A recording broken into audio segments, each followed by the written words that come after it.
We're recording. Yes, great. Awesome. Thank you all for joining us. And thank you especially to Jeremy for saying yes to my enthusiastic ask. I'm excited to hear what you have to say this evening. And go through, just want to thank Excella, my company, for sponsoring this meetup. We will actually also be doing some meetups in person at Excella at the Arlington Tech Exchange. Talk about that a little bit more. This is a slide that Lenore doesn't know that I mashed together, but this is who we are. We're your new fearless leaders, having had the baton passed to us by Shannon earlier this year. And this is what we have coming up for you all in the next couple of months. So next month, we've got Chris Wagner talking to us about report best practices. That one is going to be a hybrid event. So we'll have a way to join virtually, but we'll also have space at the Arlington Tech Exchange in Arlington, Virginia, where Excel will be providing us with dinner and all that jazz and some time for people to interact and mingle in person. And then we've got Andy Cutler for a noontime event about Power BI and Azure Synapse Analytics, an important topic if you're CDP 500, right? 500 is the right number. I'm looking for some nods. Yeah, okay. Yes, that's it. We do not have a speaker yet for May. So if you are interested in speaking, we are looking for topics of all levels since people in our group are of all levels. So if you're interested and you're not quite sure if that topic makes sense for this group, just reach out to one of us or submit something through that form. There's also a QR code on the left-hand side you can use to get to the form. And then in June, we have Matthew Roche coming to talk to us about Roche's maximum of data transformation. Very excited about that one.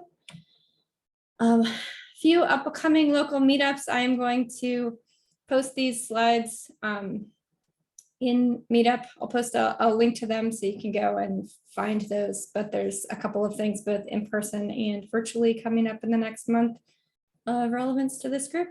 And conferences coming up. Dynamics Con, Lenore is attending, speaking, yes?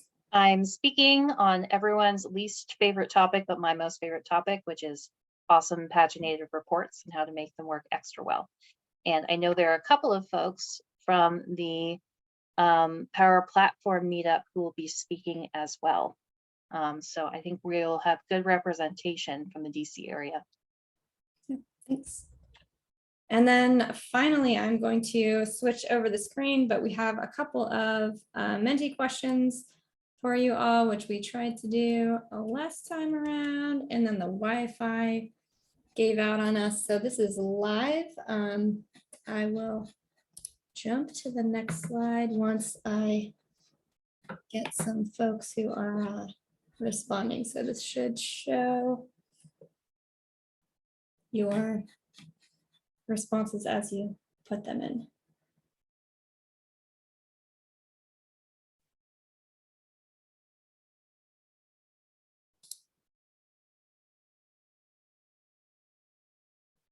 Yeah, could we oh, the link is right at the top, you guys. I'm gonna go ahead and pop it in the chat if you can't see it.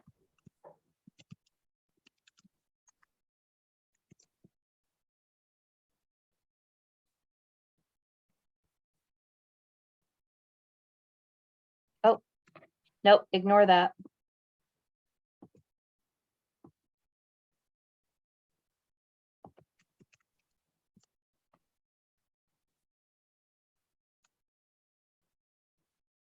Lenore, did you write paginated reports? Believe it or not, I haven't even gone into putting it in yet. Okay. So somebody else loves it too, which makes me really happy.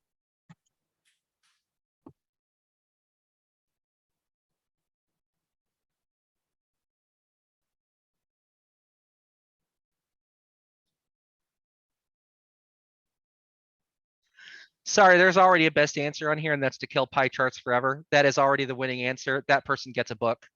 Whoever wrote that person, I'm telling you right now, you got a book. That is a winning answer right there. Also, paginated reports, very still important. If you know, particularly for you dynamics people, still a big deal. But to kill pie charts, I'm calling that one a winner right now. I guess that means we have to know who added that one. Except paginated reports would be much better if they had a decent report builder. What? You don't like SSRS from 2014? Get out of here. Oh god. It is the clunkiest setup ever. If you ever put like paginated report builder next to Power BI desktop and just look through the options and compare them, it just makes you want to weep. It's very obvious where the time and effort has gone in. Completely agree. So Oh, much that for was this- that was Easier Adam. one that doesn't require typing. so much for this clicky, draggy drop. So I feel like two questions, no typing, we should be able to get a few more responses on this one than the last one.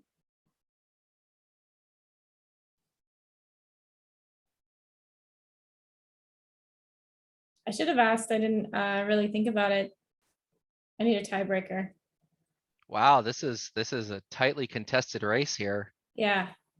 Unsurprisingly, at our first in-person one since before quarantine, it was heavily skewed towards in-person. I Very see one more answer, somebody. I can't leave it as a tie. Just remember, guys, if you go in person, there can be food. Yeah, that's true. Just remember, you can't have, I mean, Yeah, I have to go virtual because I'm overseas. That's reasonable. Hi, everybody. This is Shelley. Can you hear me? Yes. Yeah, welcome. I'm driving. So can you read the questions just so I can play along? I have no Oh, idea sure. what they are. Yeah, Thank you. it's how do you prefer to attend meetups, in person or virtual? Thank you. All right, one person, one more answer. Break the tie. We got 4 and 4.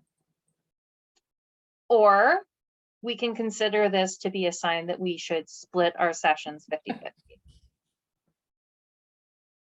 or maybe hybrid is the way to be, and it was just destiny all along. There you go. All right. Slightly more complicated question, ranking technical topics you'd like to learn about in this user group.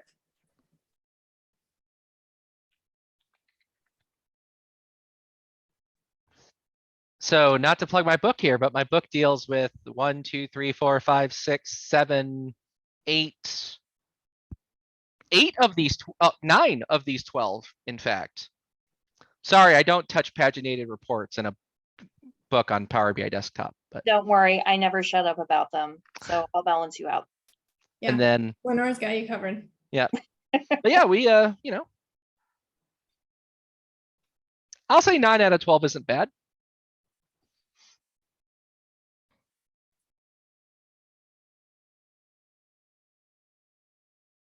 Hey, there we go. All right, I see people need to skip to, oh, and then it's changing. Oh my, look at this. It's so fancy. This is the fun of Mentimeter. Yeah. That's basically the reason I like it, is watching. Oh wow, Dax has made the lead. Oh. Interesting.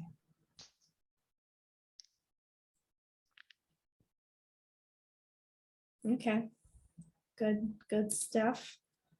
Technical problems you are trying to solve in your Power BI work.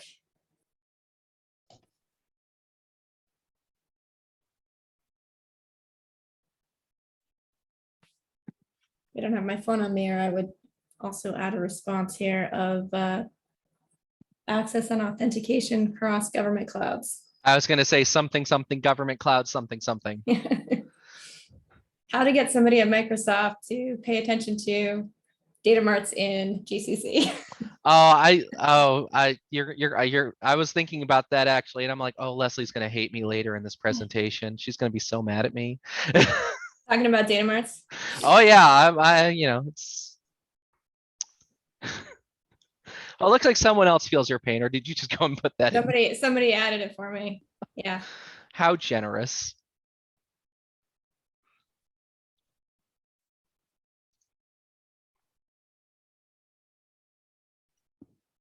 Data culture is a good one. So is row level security. I don't know if anyone's had a chance to play with the updates to row level security, but I am loving the improved flexibility from the February release. Mm-hmm. I've played a little bit with it, but it's fine if you've got quite simple rule sets, but a bit more challenging if you've got more complicated decks to do. Absolutely. Yeah. Totally agreed. Just was previously so very limited. I wish they would bring in IntelliSense into the sort of Mm. editor. That would be great. Yeah. Yeah, definitely. All right, we're almost done, I promise. Non-technical problems you're trying to solve. Business or process. People. Your Power BI work, not overall. I was gonna say, I don't know. The scope narrow Nailed it. here. Data culture was in the last one. I feel like that's actually a good topic for, we're gonna hit on some of that today for sure. Yeah. Mhm. People. I don't know if are people and documentation two different things? It's people. People is Yeah, I found people that are a too. non-technical problem. We're just trying to solve people now. Yes. Okay, well. I mean, I do often say that a lot of times there's a lot of clarity around what the problem is, except when you bring in people. So That's why a lot of us have got jobs, because of rogue Power BI developers. yeah, Some of us were once rogue Power BI developers who has been Cough, brought- cough, no comment, cough, cough. No comment. I believe the Microsoft preferred term is citizen developers. Data-driven decisions. Yeah. Tell you what, setting realistic expectations is actually, that's one of those things that comes along with data culture and understanding what you can and can't do with your data. It's really a problem when you have organizations who think they're ready for like hardcore data science when Yeah. they can't walk yet, much less fly. Setting realistic expectations for what they can do with their data and stuff, that is very critical. And oftentimes that is very poorly done and leads to a lot of unhappy people, both who are doing the work and your consumers of that work. And Yeah. that is not good for the heart. That's how you get heart palpitations. Yeah. In response to whoever mentioned getting good feedback, if the thing that you're working on is something that is not sensitive, I would say another avenue to get good feedback is actually from like meetup groups and user groups, because there are a lot of people who have, journeyed past to the point where you are. Maybe they have a stronger skill set in whether it's like modeling or front end design or whatever. And I have found this community to be really open to providing both constructive feedback, but also like other ideas. Is there another way I can show this so I'm not doing it in this way that seems a bit clunky? All right. I think this is our last question. You don't have to have an answer to this, but if you know of somebody that we should be tapping to speak for this user group, would love to hear from you. Yeah. It I makes don't know.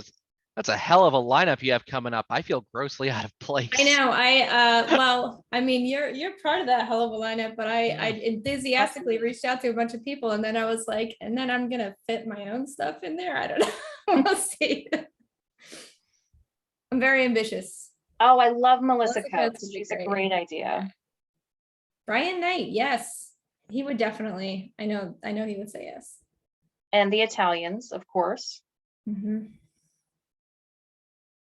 You got to record them if you hear Alberto go, ciao friends, because I can't do it. Absolutely. Yes, this is But that that's one's just a good too. recording. You just play that Yeah. on repeat.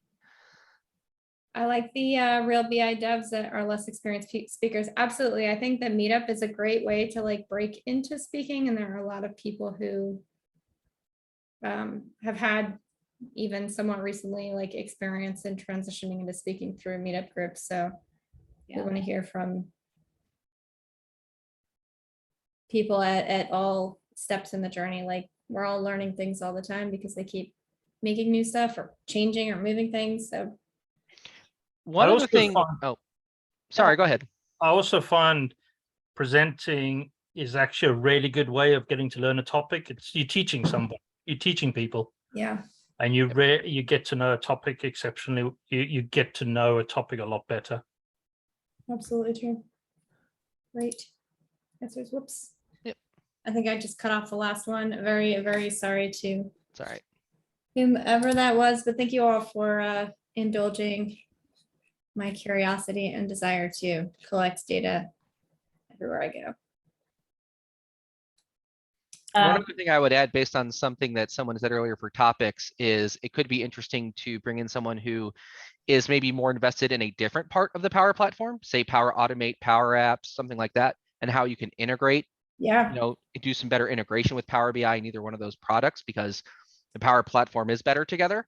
So that might be interesting. I can't remember the Yeah. guy's name now. He's the Power Apps guy who always does the dubstep intro for no good reason. He's like the best Power Apps guy I know, but I always recognize his video because it's the super obnoxious dubstep opening. I see him a lot of the Microsoft conferences, but he would be probably a fantastic speaker Yeah. as well. I had thought about doing one on using Power Apps to get feedback from users in a Power BI report.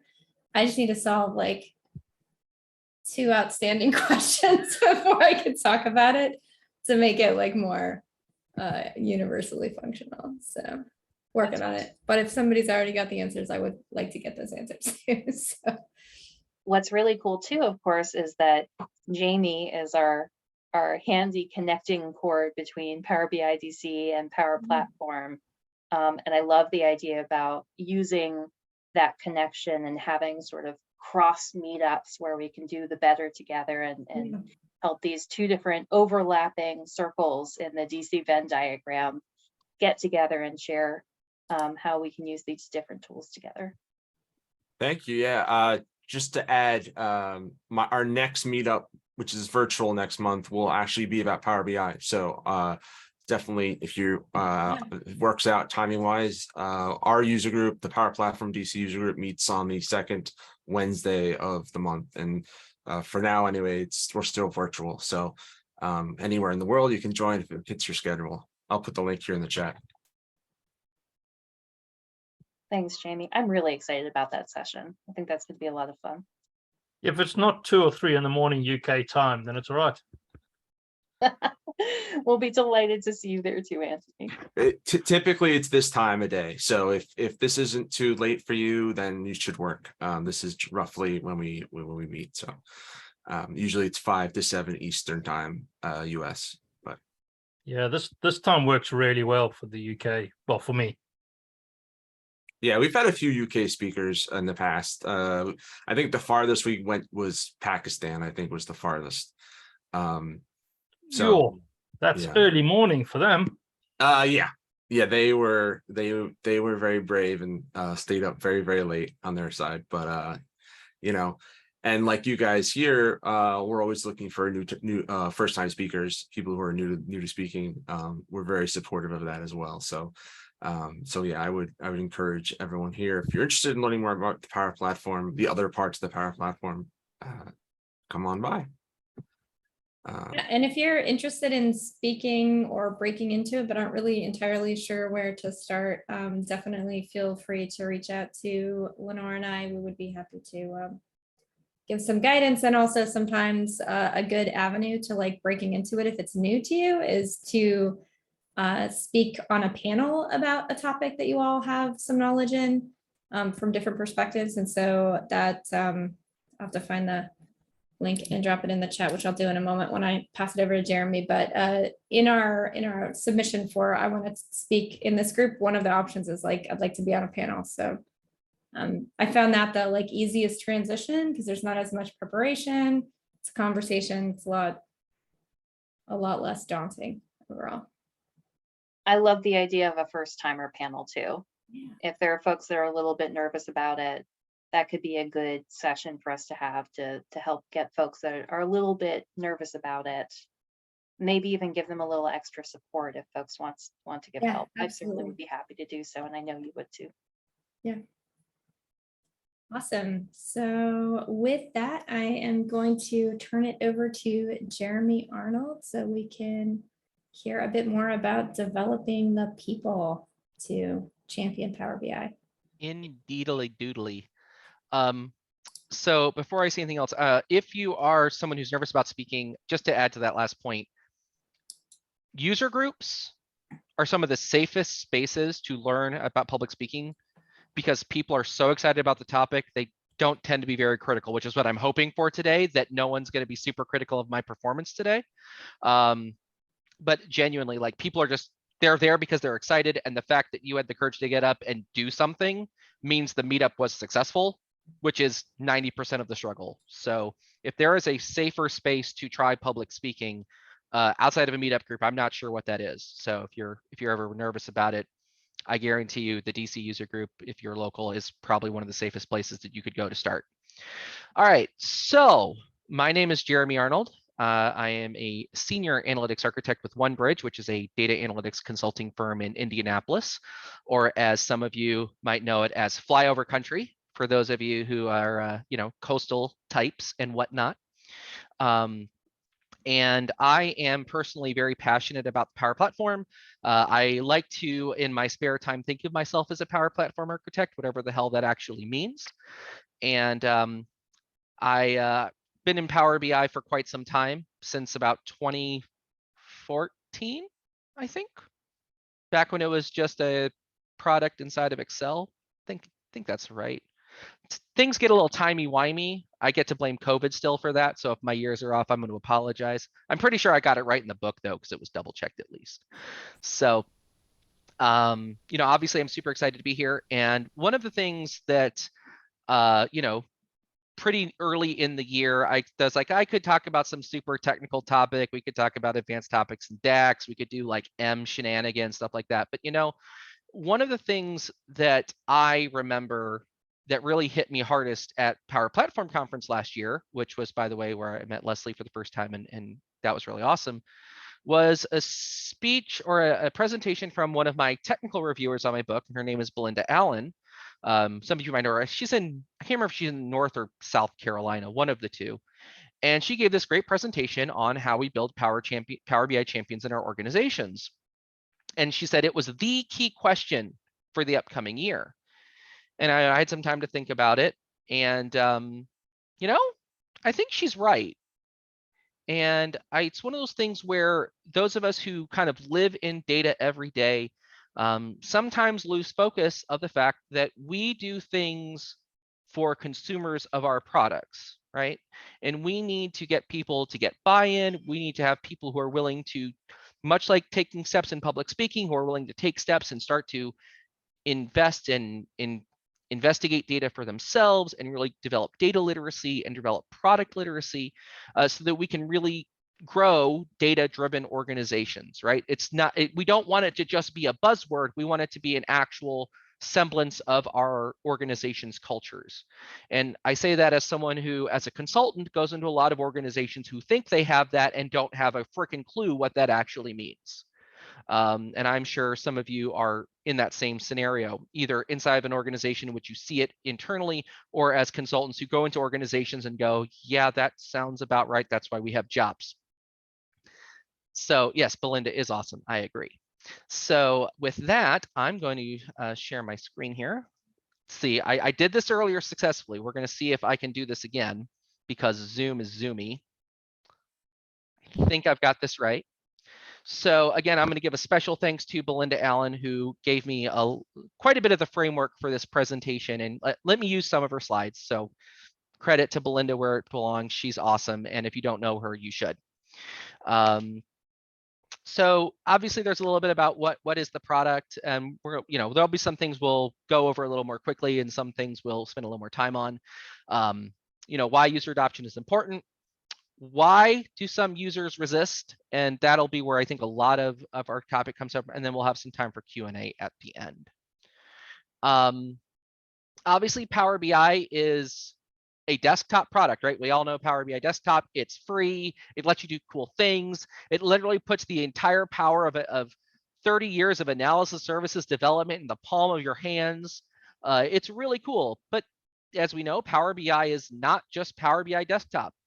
It is a paginated report builder, right? Power BI report builder for the people who still are developing paginated reporting. It's a software as a service solution for in our Power BI service. It has a on-prem solution with Power BI report server for organizations which either through choice or through circumstance are cloud allergic. Power BI is a platform of products, and when we talk about using Power BI as a solution, it's important that we recognize that each of those pieces of Power BI as a platform means something to somebody. And we don't need to sell every piece of Power BI to everyone. We need to find the piece of Power BI that impacts the way someone works. And that's how we need to sell them, right? If we're going to be evangelists for Power BI, which is, I'm going to use that word, and I'm going to use that word very intentionally. If we're going to be evangelists for Power BI, and we're going to get other people to become evangelists for Power BI, if we're going to build the great pyramid scheme of why we should use Power BI, right? This is multi-level marketing at its finest. We need to understand that different people are going to go tell their 3 friends about it because they found that one thing that got them excited. And it's not always going to be Power BI desktop. Now, that doesn't mean you need to be an expert on every part of Power BI as a service, because there's a lot of pieces and some of them are pretty complicated. But if you can at least speak to them intelligently and why they matter for why people do their work, you're going to get a lot farther with people than just showing them a visualization in Power BI desktop when that may not be the thing that's going to convince them. So keep that in mind. So, Power BI user adoption is, I believe, the topic of the year. I really believe that. If we are going to, the further we get into the 2020s, the more we see data literacy really being a defining feature for individuals in their career. We see it as a matter of organizations which can use data effectively and those that cannot. And if organizations are going to survive the oncoming AI onslaught, which I will say I believe is a real thing, like I used ChatGPT earlier today when I had a DAX problem, like not even kidding. I used it and it actually helped me solve this DAX problem I was working on. Like, we need to get people to understand what the product can do and how they can use it for their own benefit. So, Power BI has a lot of roles. We have Power BI administration. We've got our data analysts. We have the people who are doing the development, right? It's a whole cycle of data engineering that has to happen so Power BI can shine, but everyone has a role to play in that. So, before I kind of talk about our report consumers, I want to actually ask a question in the chat. So I'm actually going to back up one slide because I skipped ahead of myself a little bit. If you wouldn't mind, I'd like you to put into the chat, if you went to college, like what was your major in college? Or, if you came to Power BI kind of through a different route, like kind of how you came about it, just like a sentence or two kind of about your data background or how you got here. I'm just kind of curious to see some of the answers. And with that, I'm actually going to see if I can pull back up the chat. We got East Asian Studies, Civil Engineering, Film and TV, background in SSRS, Dev and T-SQL, monitoring and evaluation of public health programs, MIS, molecular and cellular biology, business analytics, computer science, agriculture and mathematics. Okay.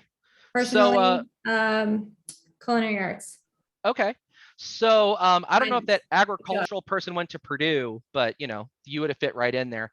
But about 70% of those answers, I would say, came from some sort of technical STEM-like background. You did work in math, you did work in computer science, you did civil engineering. I know you did your math. My background is in political science and economics, right? So I like to say I don't do physicist level math, but I do real math, right? Data to those of us in that sense doesn't feel very foreign, right? It's something we had to work through. The person who came from culinary studies, by the way, you might be my hero. That's me. That's Leslie. So stop by my place when you're in DC. By the way, I totally forgot that was you. But yes, I didn't say that just to toot your own horn there. But like seriously, like that is such a radical shift, from the way you think about things, the way you train yourself to becoming this data-driven person. That's an incredible statement. But for those of us who come from a more technical background, a lot of times it's like, well, of course, you go to the data. What does the data say? It's super easy. remember though, like a couple minutes ago, I talked about being an evangelist. And I'm going to ask some of you to step outside of your comfort zones for a second, because I'm going to use an analogy that I will apologize if it makes anyone a little uncomfortable. But imagine for a moment that you're an evangelist and you go to knock on someone's door because you want to tell them the great gospel of Power BI. All hail Satya Nadella and the great four squares of Microsoft. Power BI is it's the wave of the future. And you come with the great gospel to them and you're like, all right, ma'am, sir, I'm going to hear talk about data literacy and how we can make you data literate. And that person looks at you like a deer in the headlights. Like, yeah, I'm not quite sure what you're trying to tell me here, right? I'm sure you've all experienced this. Oftentimes in that moment, it can be really hard, if you come from a really technical background, to empathize with people who do not. That is one of those soft skills that sometimes from a technical perspective, we don't necessarily stretch from a mental muscle perspective as often as we probably should, right? We don't just live in a quantitative world, we also live in a qualitative world, right? And while we believe in the quantitative, we convince people of the quantitative with the qualitative.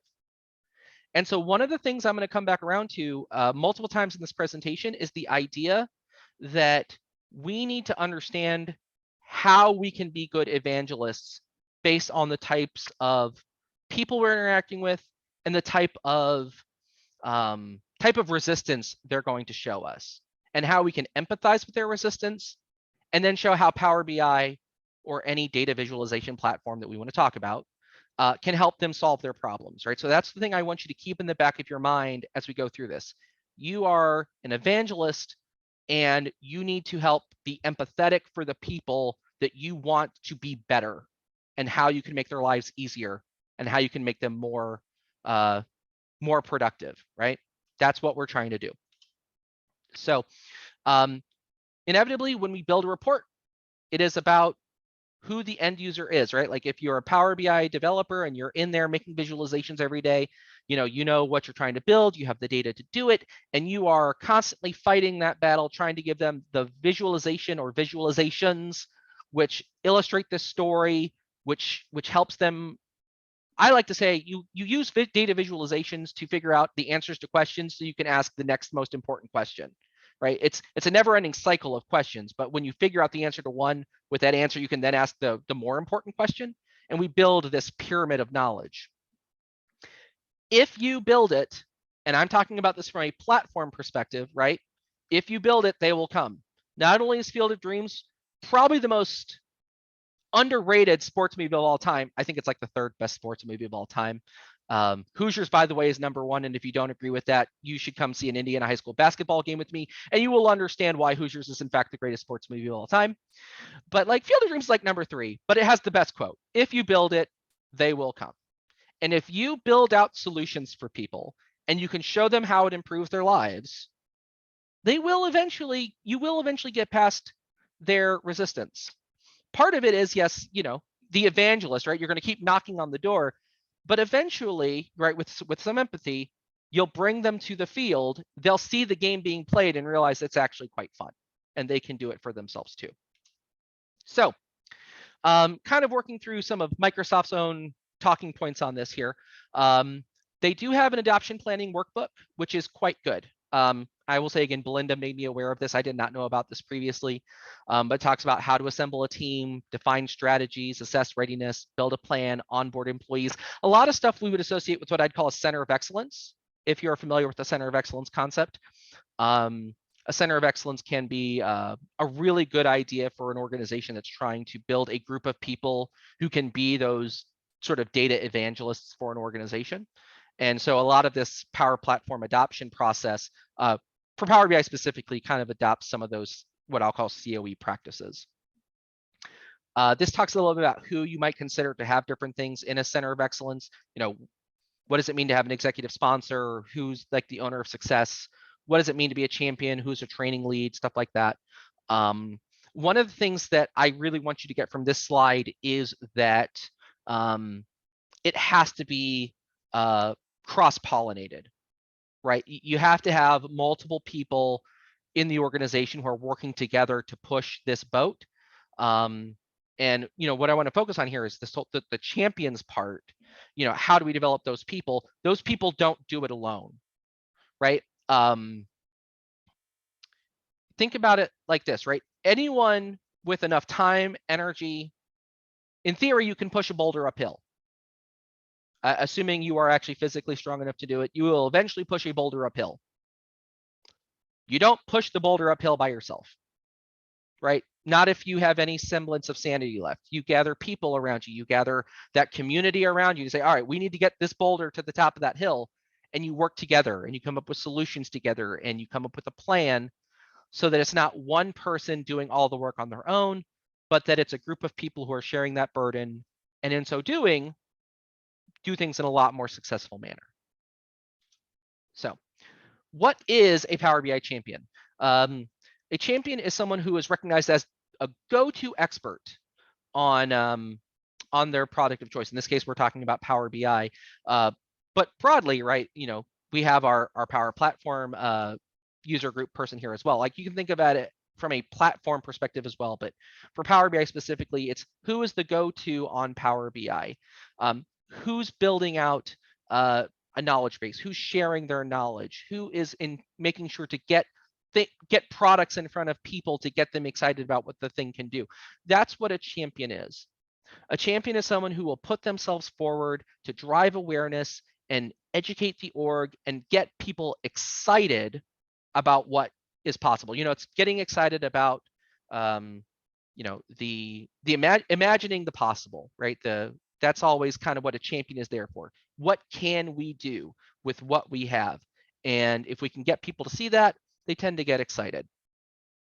Like I said, can you move the boulder uphill alone? Sure you can. Should you? No, you shouldn't. I do not know if this is going to play or not. On the left, we have a group doing something together.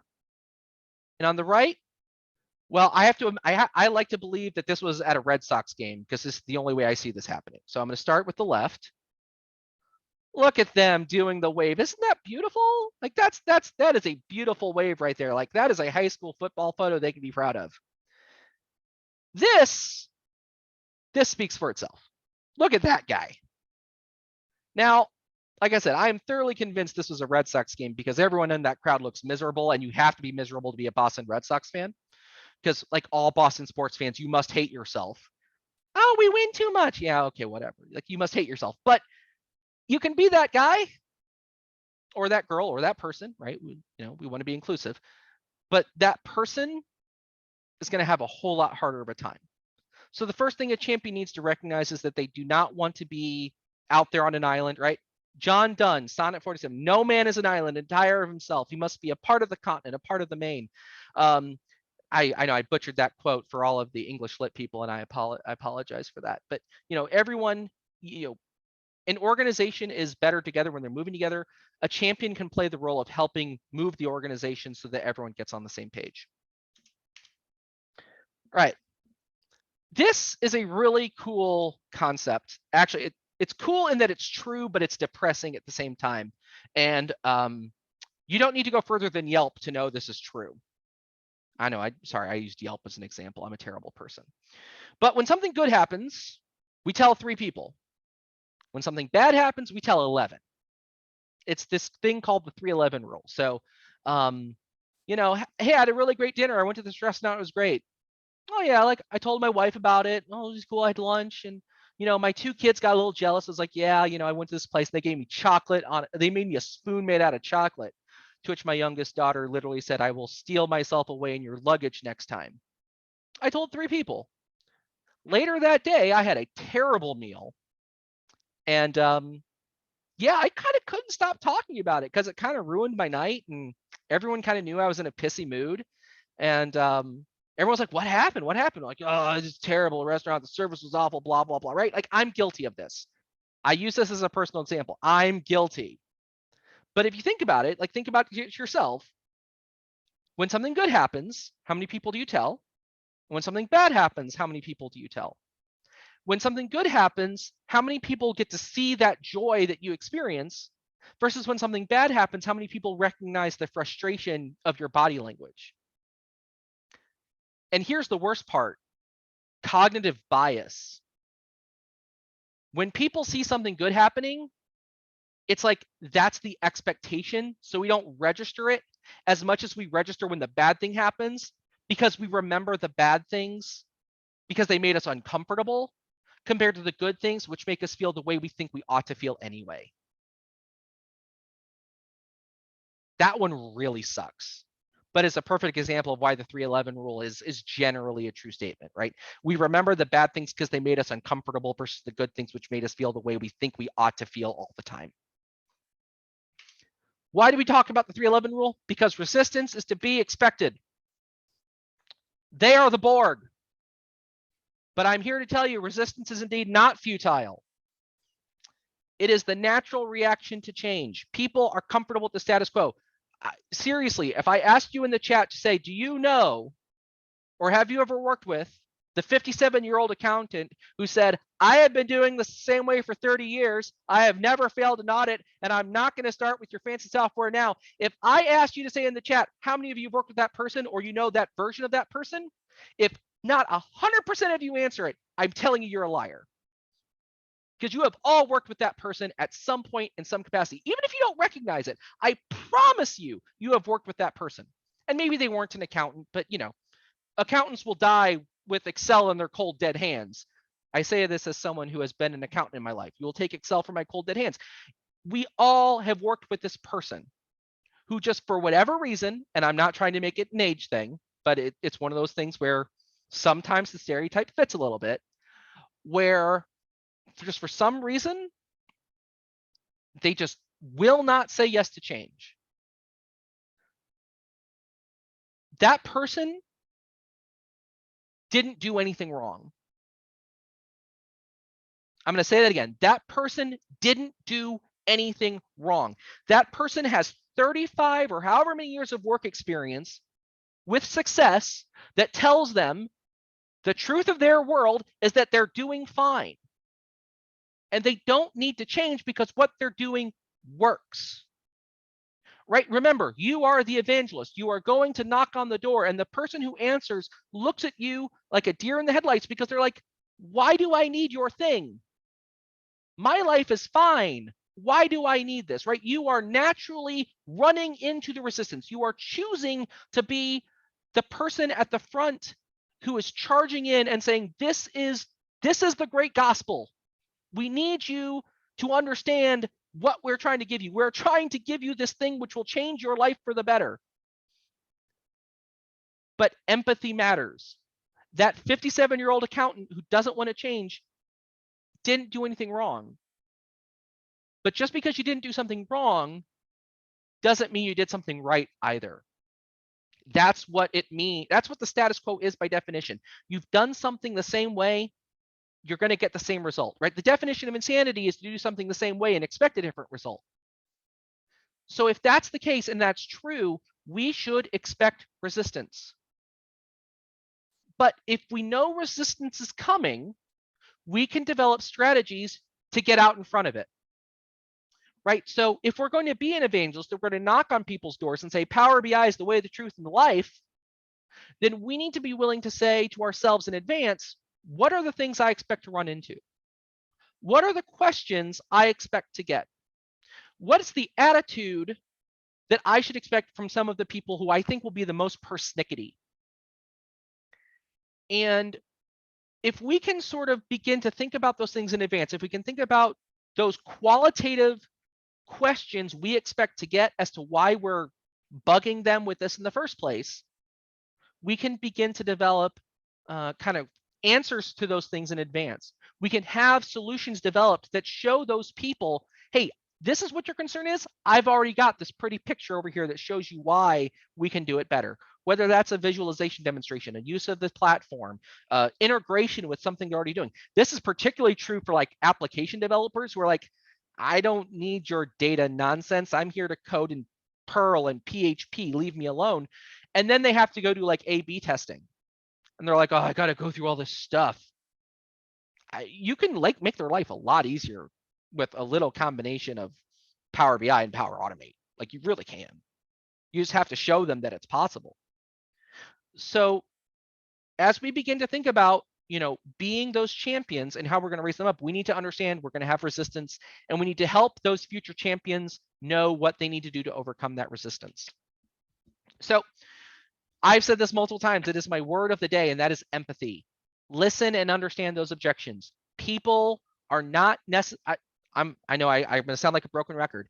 People are not doing anything wrong when they're resisting. They're being human. They're doing the thing that their life experience has told them to do. And when you're going to do that and you're going to try to get them to overcome that difference, you recognize that you are going against the grain. You have to engage in persuasion. And persuasion begins with empathy. It begins with the ethos. It doesn't begin with the logos, right? It doesn't begin with the logic. It begins with the I feel your pain, right? As President Clinton would have said. It begins with that empathy to understand, like, I understand what you're going through and I have a solution that will help you. Focus on the what. This is the one that took me a long time. I am very guilty of this. Focus on the what and not the how. I love to talk about how to do things. I will talk until I am blue in the face about how I do things.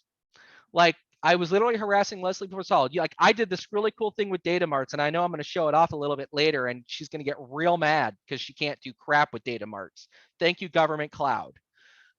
But that's not what someone who's not interested in the product wants to hear about. No one wants to hear about this thing where I did an Azure SQL DB to connect and blah, blah, blah. No one cares. No one who's a resistor cares. They care about the what have you done for me lately, right? And this is what took me a long time. As a very nerdy person who loves to get into the hows, I had to learn to focus on the whats. Empathy is the why. Focus on the what to help them answer that. And the more you can kind of lead the horse to water in that sense, you're going to be more successful. You have to remove barriers for people. And that's a lot of the what and the why. And, as part of that, empathy provides simple, clear choices. Don't make things overly complicated. Show benefits in a real way. Again, we get back to the ethos over the logos right here. Making that personal appeal. Something I'm going to talk about with the personal appeal, actually.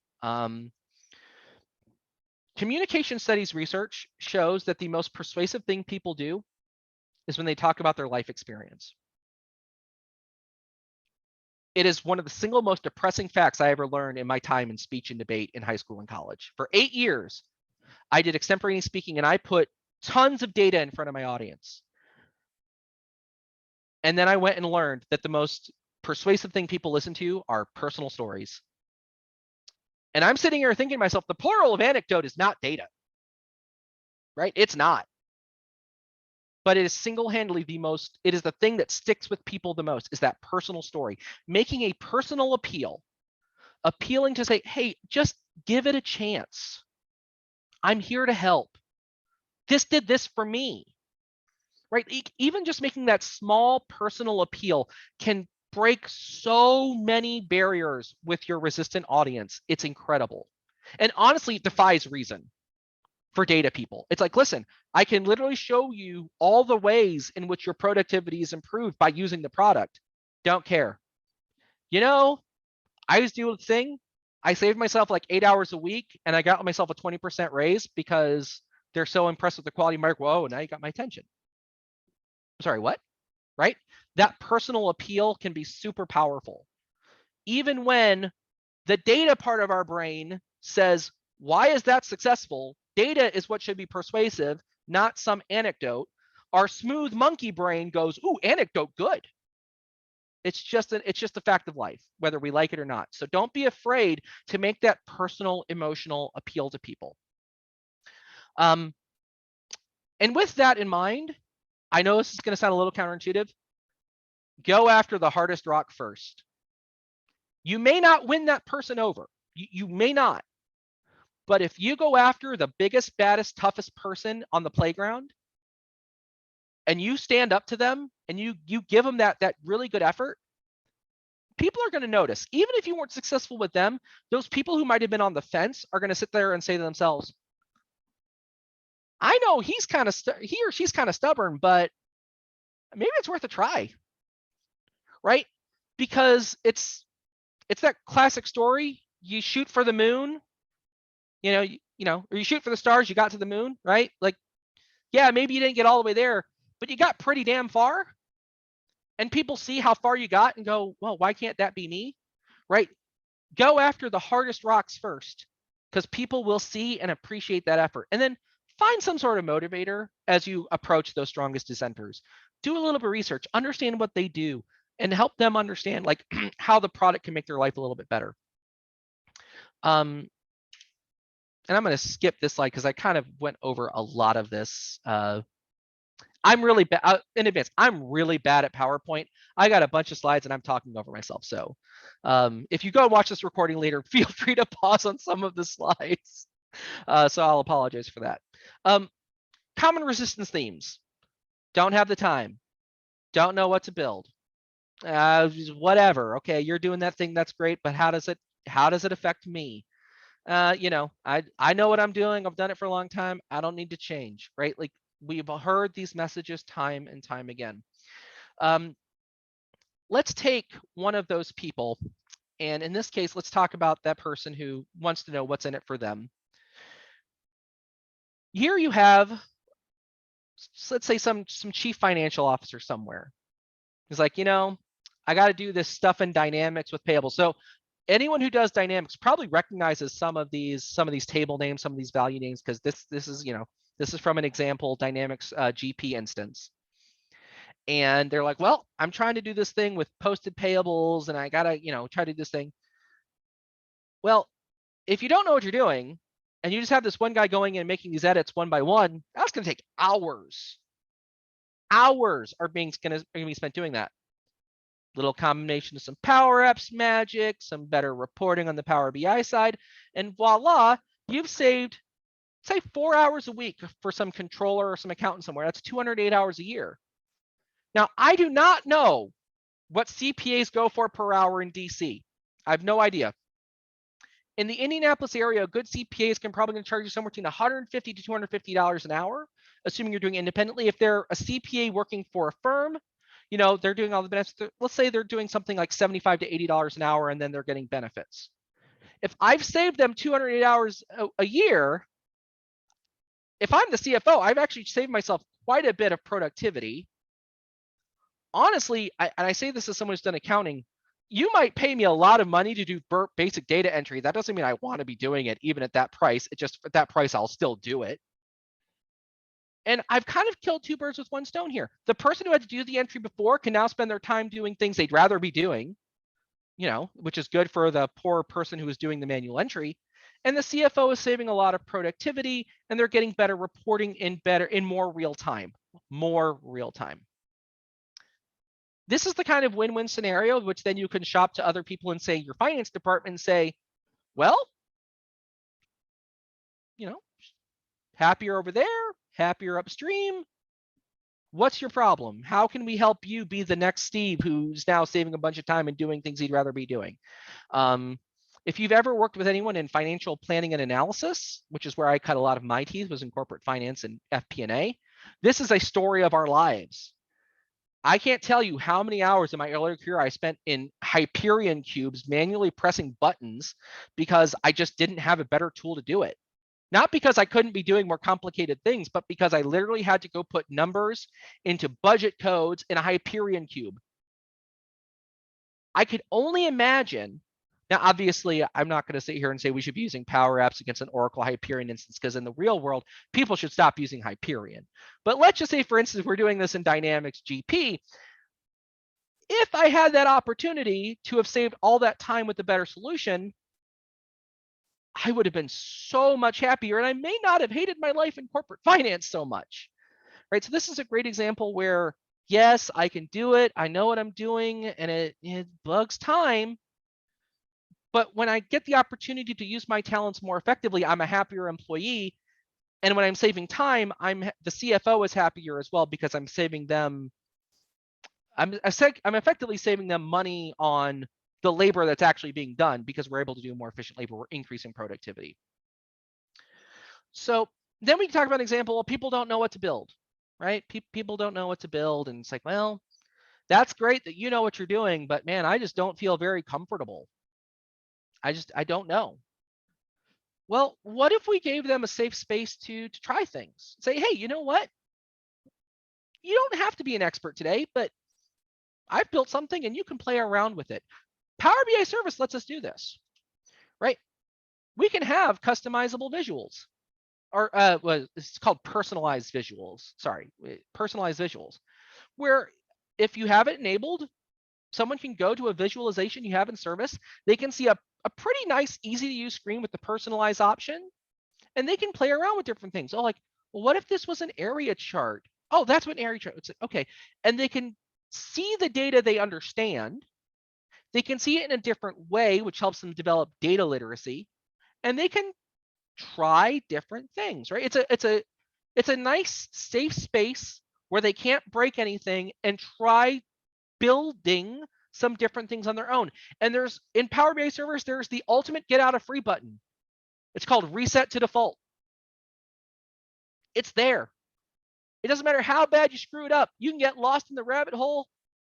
There's going to be a big yellow reverse arrow sign. It says reset to default. If you get lost, press that and start over. I have had so many people who want to do cool things be like, I just don't know where to start and I don't have the confidence to build something on my own, to say, oh, try this out. And yeah, oftentimes the thing they will build from your visual is not as good as the thing you built, because you built it and you're a professional and you knew what you were doing and you knew the story you were trying to answer, or you knew the question you were trying to answer, the story you're trying to tell.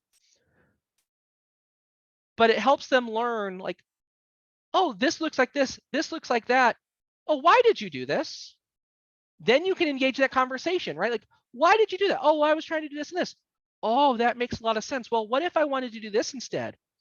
Well, I'd probably think about it like this or that. And, you start that conversation. What is that conversation doing? It is sharing knowledge.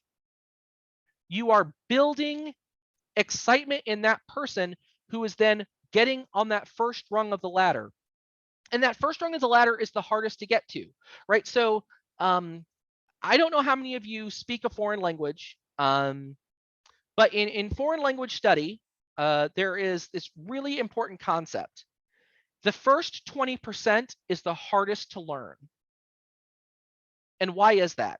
The first 20% of a foreign language mastery is hardest to obtain because it's when it's the most alien to you. Even if you have a language which is, let's say, pretty closely related.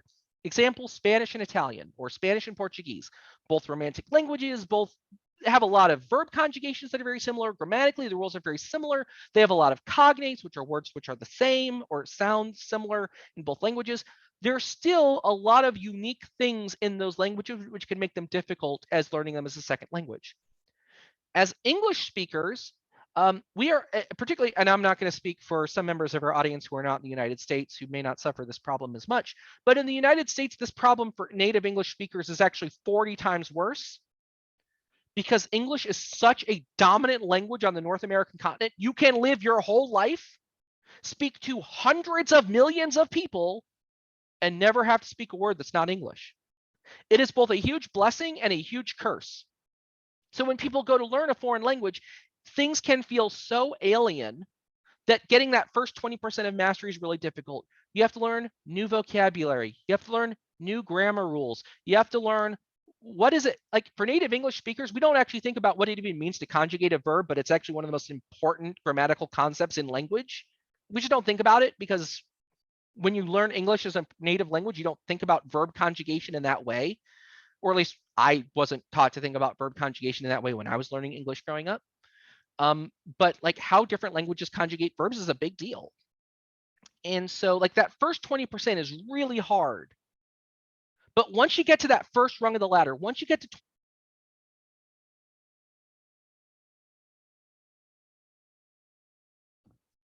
I don't know if I just cut out there. Did I cut out there?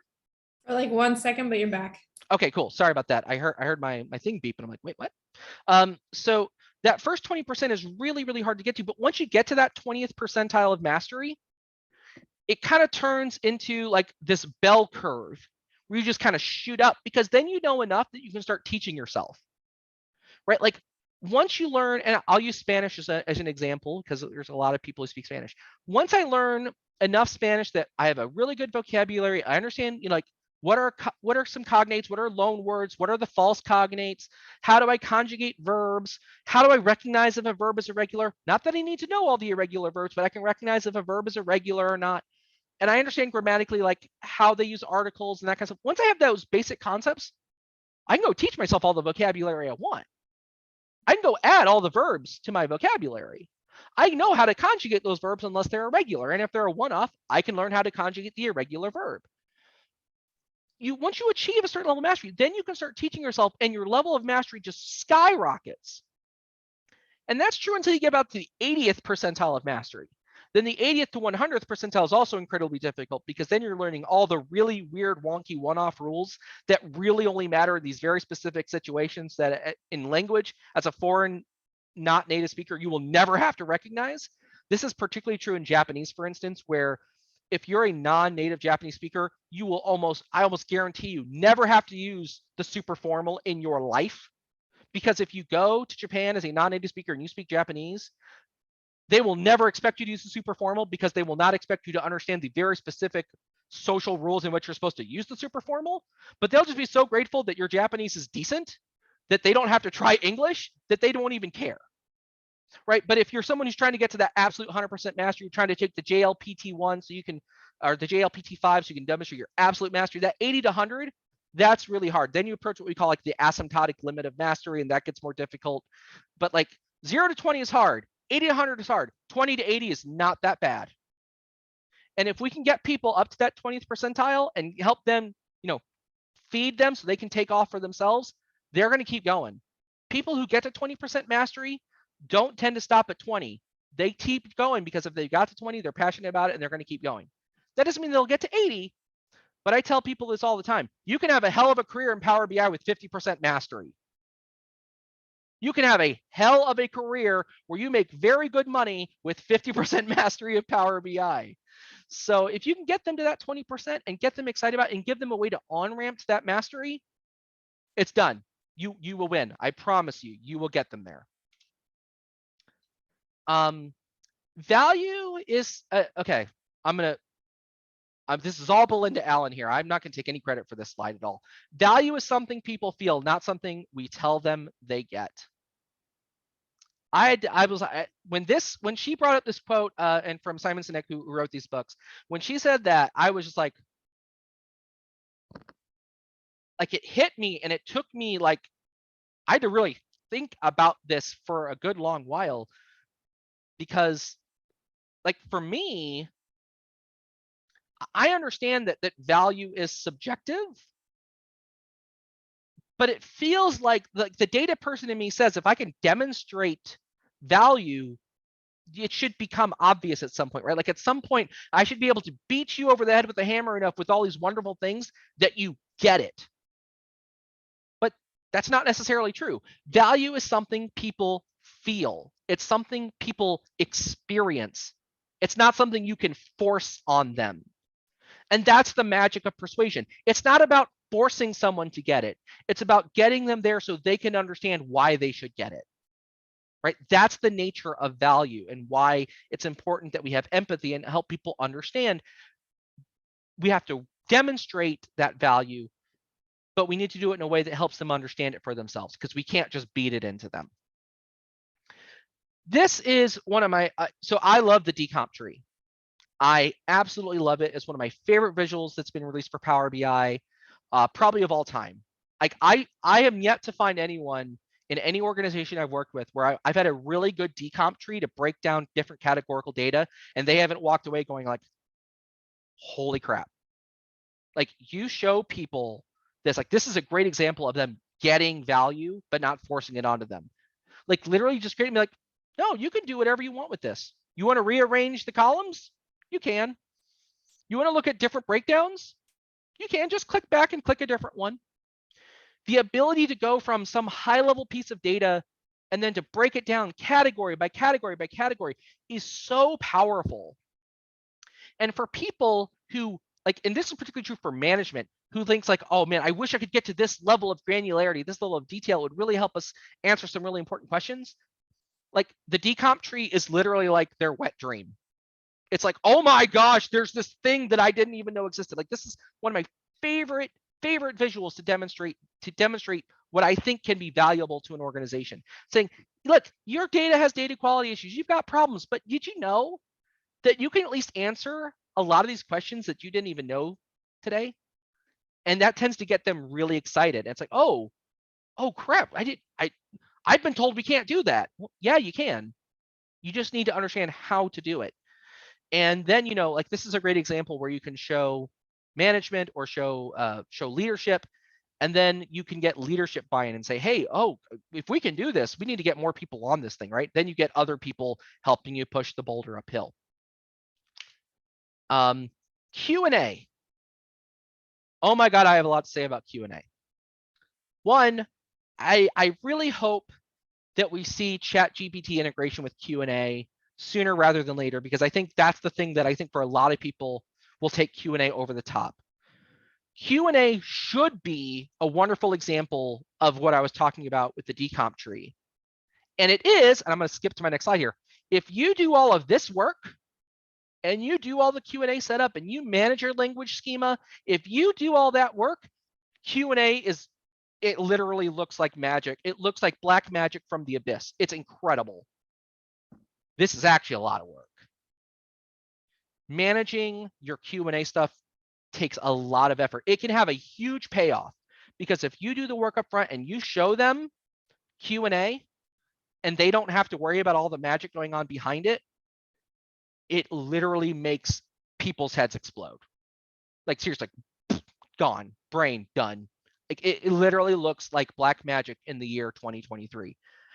My hope, I would love to see them augment this with like something like ChatGPT. I really hope that, given the amount of integration they're doing with Bing already, I hope that this is, and I think we've seen some of this as well. I think one of the preview features this month was natural language suggestions for quick measures, which I think is an important step in this direction. I would love to see just full GPT integration with Q&A. Now, I understand that means you'd have to be able to train ChatGPT on your data model, and there's going to be some stuff there that could be weird. It's not my job to engineer that, thank God, because I can't do it. But I think that's going to be that next big thing for Q&A. But if you do the work to get Q&A into a really good place, it can really turn heads. But I recognize that in its current state, doing that work is quite burdensome. You really have to know your data model really well. You have to really set up a lot of synonyms. You really got to make sure your linguistic schema is in order. But if you do those things and then you show Q&A off, win, easy. But it is a lot of work. And then you have to maintain it as you add things to your data model. So it's one of those things where if you're going to do Q&A, you're going to do Q&A right, recognize that is a never-ending fight, that you will have to stay on top of that for a long time. One of the other things that people talk about is, and this is for people who can be excited about it, it's like, well, it's great that you can do it and you learned it on your own and you know you're super smart and you're super awesome, but I'm not as smart and awesome as you are, and I'm really concerned that I'm gonna try this stuff out and I'm not gonna get the support I need to be good at it. And then I'm gonna do things wrong and I'm gonna look bad, and then I'm gonna be looking for a new job. Right? Like fear is a real thing. Fear is why people don't do public speaking. Looking at all of you in the audience, right? All of you right now. Fear is why people don't do public speaking. Fear is a huge reason why people don't want to try to new products, because they're afraid they're going to be bad at it. Why are people afraid of public speaking? Because they're afraid they're going to be bad at it and people are going to laugh at them. Why are people afraid of using Power BI? Some people are afraid because they think they're going to be bad at it. They're going to get the wrong answers and people are going to either laugh at them or worse, fire them. That is the story. So how do we help these people get past the fear and into success? Mentoring, user enablement. There's a whole roadmap on the building of a center of excellence to help them understand that, yes, we can put the things in place to support you. And honestly, it can be a lot friendlier than public speaking because you don't have to necessarily put yourself out there in front of a whole group of people. You just have to put yourself out there in front of your mentor or your QA person. I mean, okay, hopefully you have someone to QA your work. If you don't have someone QAing your work today, go find someone to QA your work. Just personal suggestion. Even if it's just like a, hey, please give me this as a once over as a favor, find someone to QA your work if at all possible. But seriously, like if you can help, if you're willing to help mentor people and you're willing to help enable them, those are the people who, once they get past their fear, become champions for their product. They become champions for what they want to do, or they become champions for the product and be driving a more data-driven organization. You know, and then, you know, they can do cool things for themselves. They can build like little analytics. They can try different things, you know, like they can try, and whether if they're not sure, like, I'm still learning data literacy, what does it do? Something like the smart narrative visual is huge for this. Hey, put something together, read the smart visual on it, or read the smart narrative on it. What does the smart narrative tell you that you should be paying attention to? What does the smart narrative visual tell you about the visual you're trying to look at? It can really make a big difference in helping people acquire data literacy very quickly when they try to build things and they get to look and say, wait, what did I just build? Smart narrative can actually play a huge role in accelerating that growth curve. Do not underestimate smart narrative for that purpose. It not only tells a good story that you can tell for other people who might be consumers, but as a developer, it can also be a nice check to make sure, am I building the thing I think I'm building? Right? Am I actually answering the question I think I'm answering? This is really important when you're building or you're working with data sets that you may not have built yourself. I always like to do this when I'm doing like investigations of data. Like I'll build some visualizations, turn on smart narrative and be like, am I reading this correctly? Right? Particularly when you like measures other people have built and stuff like that. Like I find that to be super valuable.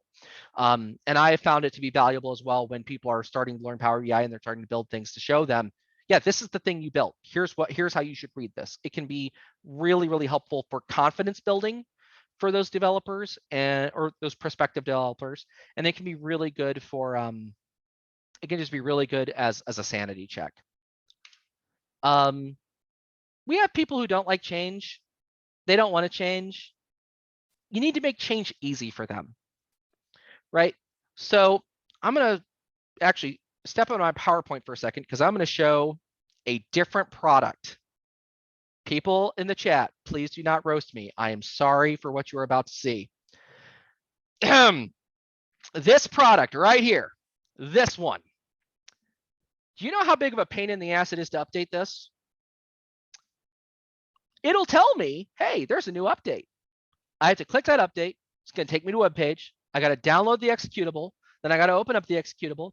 And depending on which version it is, I may have to put in my my product code again. And heaven forbid, hopefully I didn't lose my product code.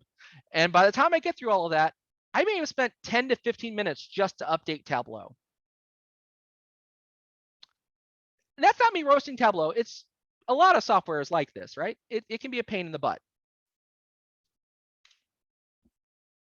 Now, granted, those of you who are working in the government cloud and probably don't actually have access to the Microsoft Store are going to have no sympathy for what I'm about to say, but it can be, in fact, really easy to keep Power BI up to date. Download the version from the Microsoft Store. Updates on its own every month. Easy peasy. Done. Also works for Power BI Report Builder from the Microsoft Store for those of you who are building paginated reports. Just makes it nice and easy. They never have to worry about, oh, is my software out of date? Now, obviously, if you are cloud allergic and you're on Power BI Report Server on-prem, you know, you have to manage versions and stuff like that, and that's going to be a little more difficult. And, you know, you should hopefully just try to be less cloud allergic. But for people who are working with organizations that are not cloud allergic, like just if you can use the Microsoft Store version, it auto updates, makes life easy. The other thing people like to do is that they like to see that they don't have to do everything in the product of your choice. Here is where I make Leslie mad. Okay, I have a data mart in Power BI service right now. It's just hanging out there. It's got some data in it. I've built a lot of stuff around it. But I have a coworker of mine who's working on as well as building everything in duplicate to me in Tableau. right? So that way when we do our demonstration, all the numbers are and stuff are alike and stuff. And honestly, we both agree that data modeling in Power BI actually makes sense as compared to data blending in Tableau, which I think only some weird, self-loathing person actually understands. Because if you try to explain data blending to me, I've used this, I still don't get it. Other than the fact it secretly builds a cube. I know it does that. But I can connect to my data mart from any XMLA empowered, if I can type my password correctly, I can just access this from any XMLA endpoint enabled point, which obviously could be Excel, Tableau, Domo, Click, whatever. For those of you who might be European or hate yourselves, you can even, I've seen someone connect business objects, which I'm sorry if in the year of our Lord 2023 you're still using business objects. I just go in here, look, I have my model, it's doing the thing. As soon as it connects, I have all my measures here. It'd be like, just wanna, I put pills on shelves as they do in Tableau, and all of a sudden, I'm doing things. And you can see it's pretty performant too, all things considered, right? Because it's just using a live connection to an analysis services tabular database underneath, but it works, and it's super simple, and it's not hard to do. And it's one of those things as just as a point of demonstration, you can show people that there's a part of the Power BI service which can make their life easier. Remember, we talked about this earlier. It's not that you have to convince them that Power BI desktop is the answer. You just have them to get to buy into some part of the Power BI platform. Because once they're in our web, we don't let them out. We circle them, we hug them, and then eventually they just understand. They understand the love of Satya Nadella and all the wonderful people in the Power Platform team. And we all go kumbaya together. And we all say, boo, Salesforce in unison. Like it's a part of the master plan, people. But we got to get them to buy in somehow. And for some people, it's about using their current tool of choice to make their life easier. And that can be Excel, it can be Tableau, it can be whatever it is. But if you've got this big, beautiful data set out there that you've done really great work on and would make their life easier because they don't have to reinvent the wheel, show them how to do it once, work with them for 15 minutes and say, oh, hey, you're trying to do this? I got you. Watch this. Boom, boom, boom. Done. There's no way they don't walk away and go, at the very least, okay, that was kind of impressive, right? It's a situation where desktop might not be the answer, but the platform might be the answer. And in situations where the platform is the answer, don't be afraid to leverage the platform. It doesn't have to be about desktop. It can be about the other parts of the platform. Will we convince the most hard-headed of our prospective converts? No. There will always be that one person who just says, nope, not interested, sorry, and shuts the door in your face. But I actually would like to say that's when you have to have enough courage to say, not you, but you go knock on the next door. It's the toughest thing about truly being an evangelist. It's like being in sales. People are going to tell you no. They're going to tell you no a lot. A good salesperson doesn't take the first no for an answer. They keep coming back. Now, eventually they're going to say that one's a lost cause. And learning when to say it's a lost cause is a tricky thing.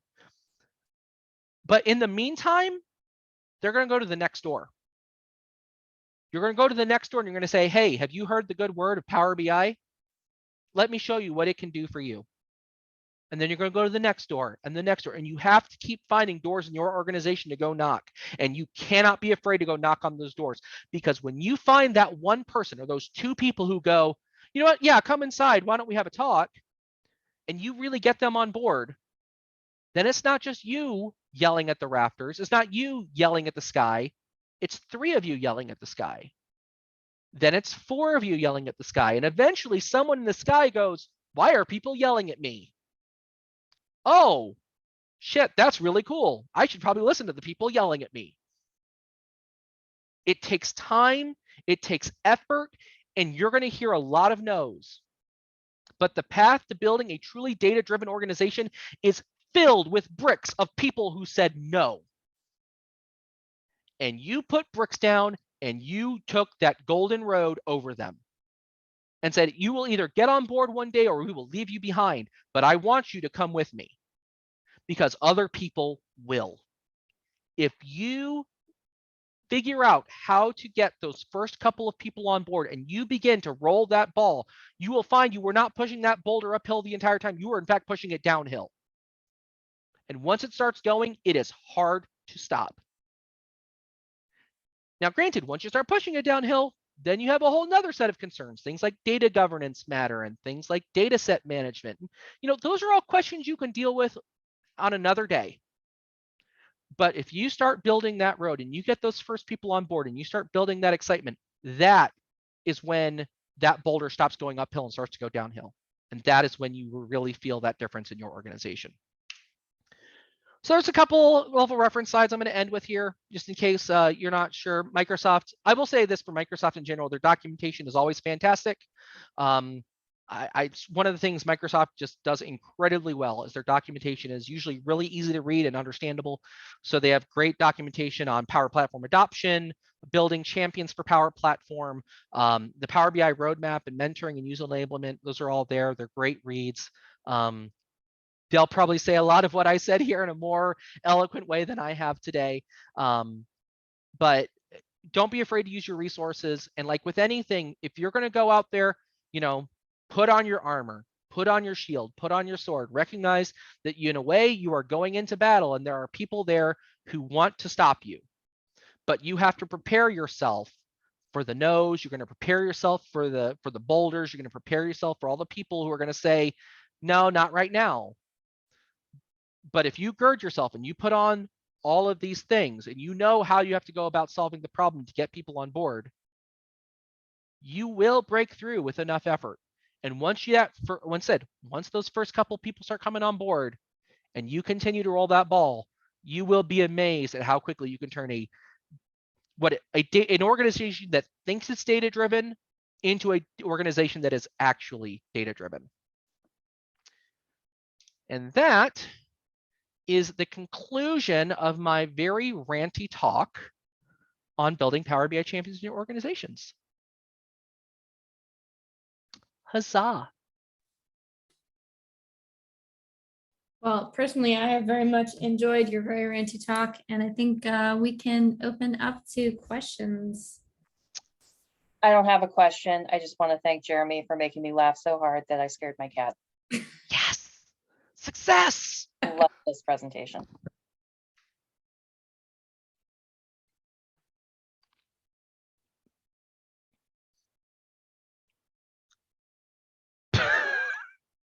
Sorry, I'm now getting to read some of the chat here. This session took a turn. First Zoom, now Tableau. It's a very I promise I am a deeply beloved Microsoft evangelist with all my heart. I promise. It's just one of those things where for those of us who haven't seen the light, sometimes we got to go to where they are, right? Like any good evangelist, you meet people where they are, and then you show them the error of their ways with love and kindness. Well, you know, as a Microsoft employee, I just felt obligated to point out the the potential issues we were having with this call, but it was a great session, man. You did amazing. So thank you again for doing this. I mean, I could have showed Power BI Desktop connecting to a data mart, but that doesn't show anything. That just shows that it works. If I can show that it works with other things, then Yeah. I think you can assume it works with the thing it's meant to work with. So That's how you bring them in. so right. bring it in. Listen, you start people with business objects in the year of our Lord 1994, and by 2023 they're building visuals in Power BI. It's all a part of the plan, people. It's all a part of the plan. That 30-year master plan. You've been thinking about it the whole time, I promise. I think all of your conversation around creating like psychological safety for people by, using empathy and thinking about, they're not trying to be difficult by being change adverse. People have reasons for that. So I'm curious if you have any words of wisdom for folks who are dealing with somebody who's very hesitant, who is technical, but like, how do you get to the piece that gets them to open up their mind a little bit to the idea of a different way of working? Like, what kind of questions do you use? Sure. So I think there's kind of two ways to look at that question. So you can look at someone who is very technical and is being difficult, and someone who's not technical and being difficult.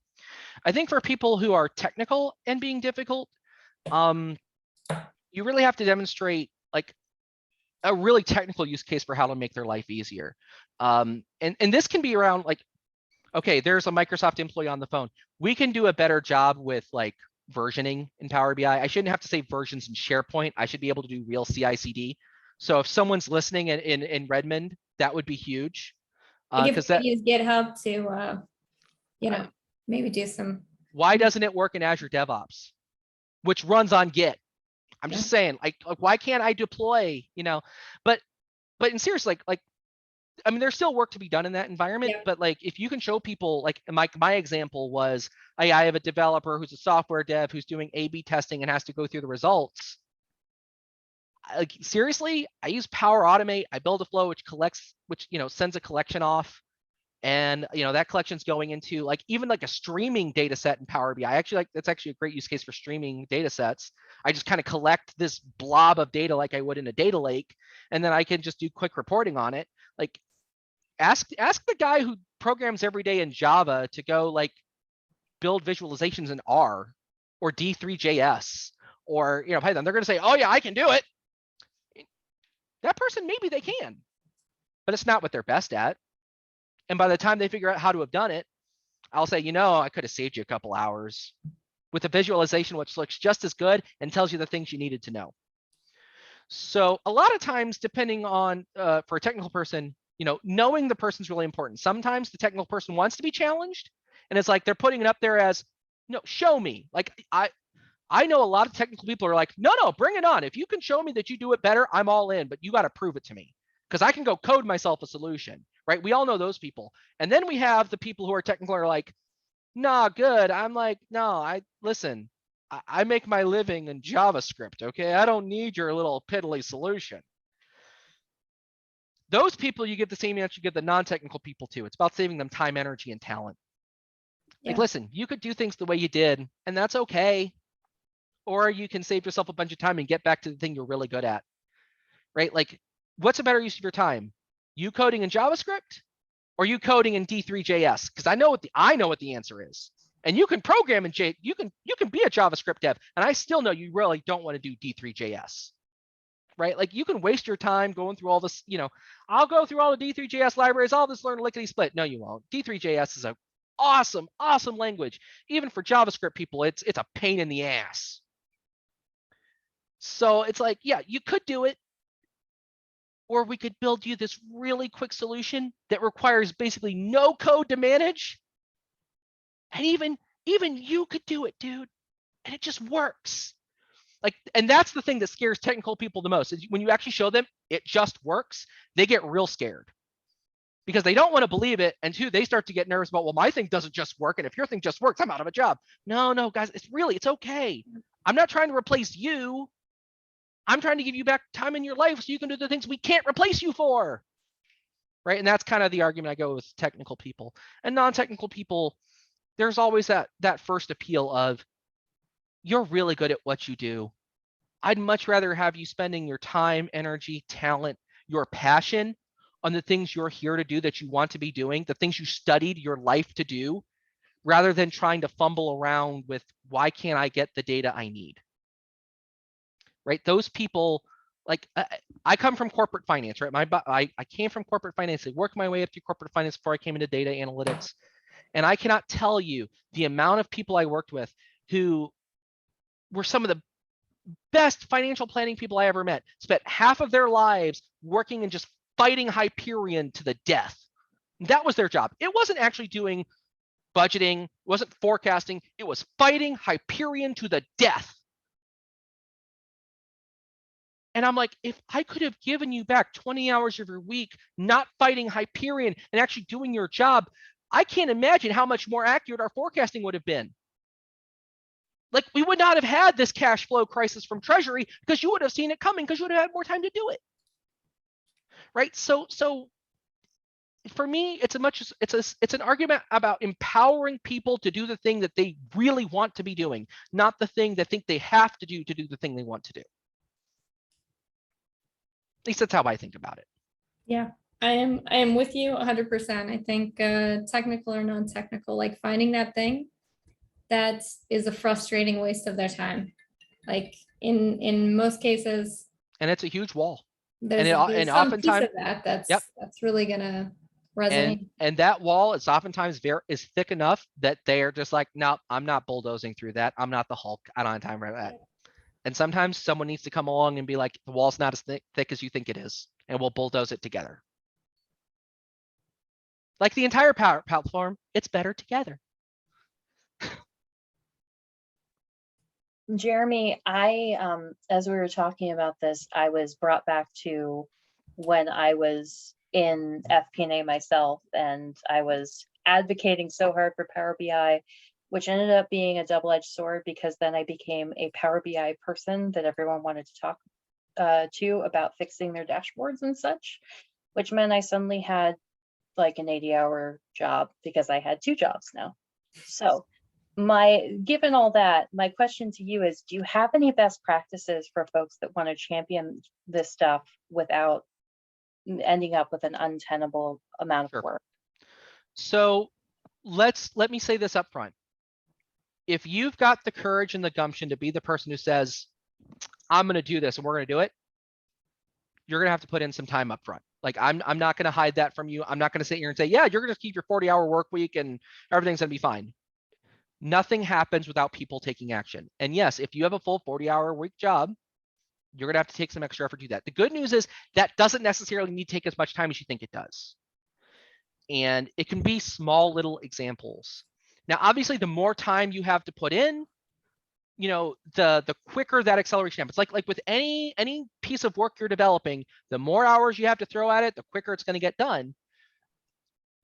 But if you can build slowly but surely these little incremental pieces, you know, eventually someone's going to notice. And once that second person comes on board and they start to get excited, well, now you're sharing that load, right? So it can be very easy up front, though, to feel very overwhelmed and be like, I'm doing it all on my own and now I'm working 80 hours a week.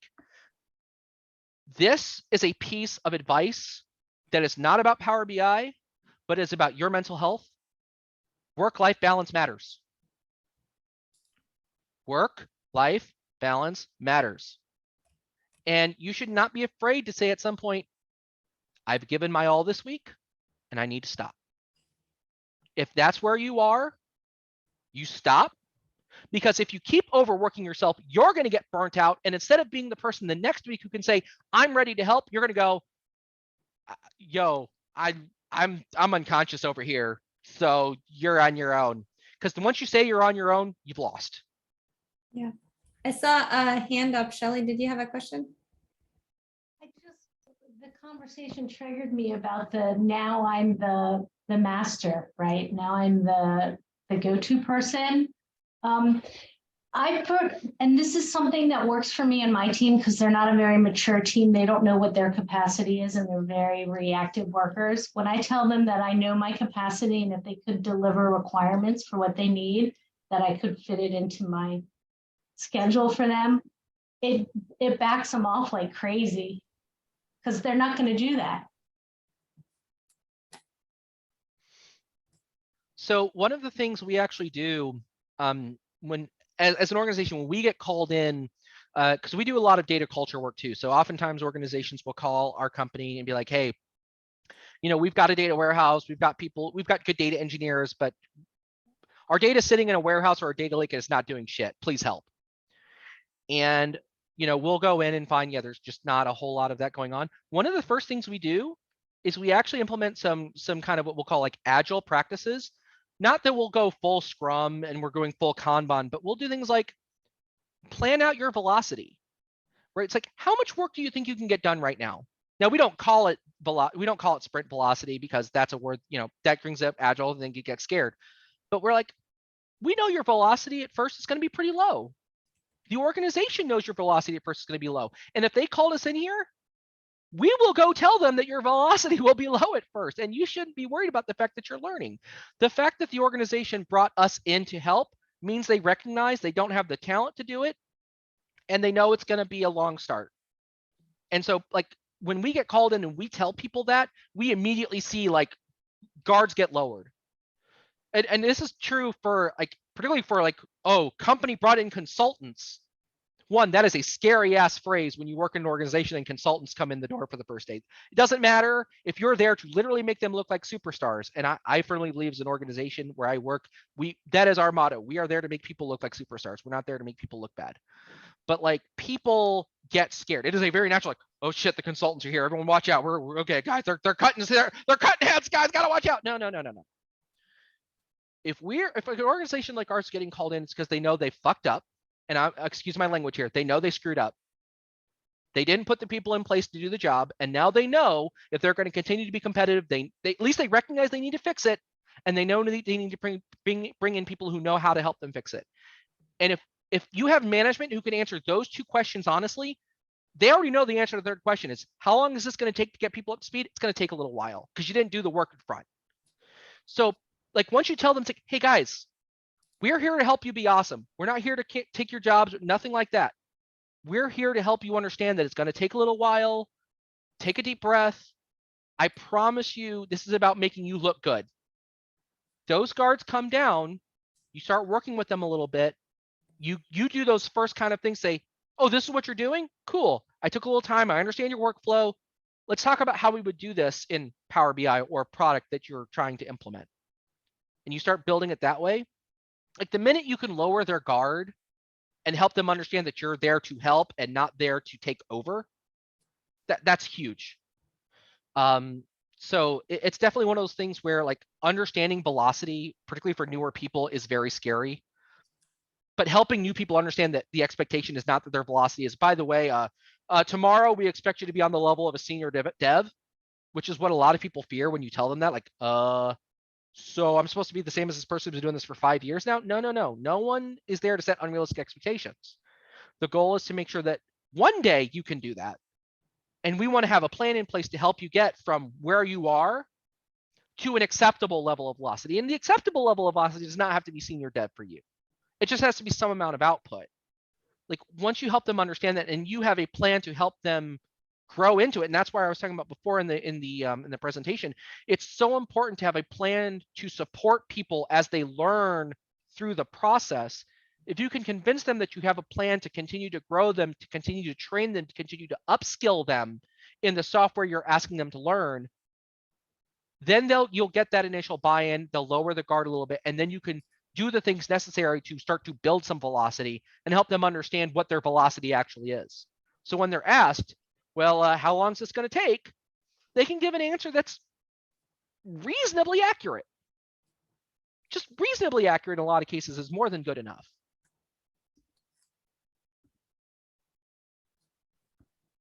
That makes sense. By the way, if I'm too loud, let me know. I tend to get very animated. No, I just remembered we have some books to give away. So we do. I think we have four more questions, then we can save some time for that. But I did want to bring up the wheel of names. So I'm including folks that were here earlier and had to leave. I am not including our Microsoft folks. I don't know. I think we should send a book or two to Redmond. Maybe.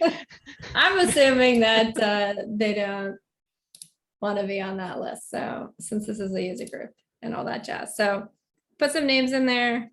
I'm going to give it like, I don't know, 10-ish seconds. If I did not catch your name, if you joined after I added to this list, can you just come off mute or drop in the chat before I spin the wheel? I'm not seeing anything. I think Adam actually won a book already because he had the one comment that I really liked. And so if I'm allowed to give away one of the 5 books, I was going to give it to Adam for his one comment at the beginning of the I show. already have the book, so you guys Oh, can fine. Okay. Well, give it I away. will Yeah. go. I will go drive to his house. I will sign his, Okay. and you can give 5 away. There we go. Okay. Okay. All right. So where is my? I've got shuffle. Wait, before you, Oh, Paul. We need to add Paul. Can we stop the Okay. reel or Yeah. add it to the next one? yep. Oh, So that. Oh, I was gonna say that one Andrew- basically landed in the middle anyway, but I guess it picked a winner. Lenore, can you take note of who Absolutely. we've got? So you said Paul, right? hmm Anybody else missing? You good?